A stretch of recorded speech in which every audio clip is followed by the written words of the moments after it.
Welcome to my blog. आज आमर गाँव ने कार्तिक पूजा फर्स्ट डे है। सो एखन देखुच भगवान आमर अचन ने आ पूजा पाठ सरी आसलान।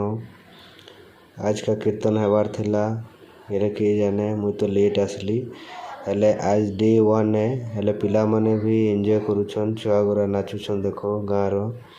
तो काल का कीर्तन हबा हेले आमे सेकेंड पार्ट तुमके दिखामु।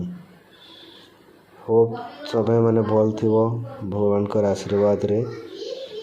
पिला माने तो एंजॉय करूछन छुआ गुरा आज हेले एटा मोर फर्स्ट ब्लॉग ओडिया रे होची।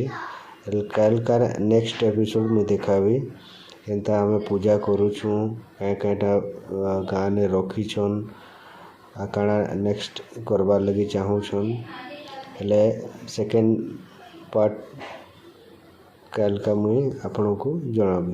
ठीक है, धन्यवाद।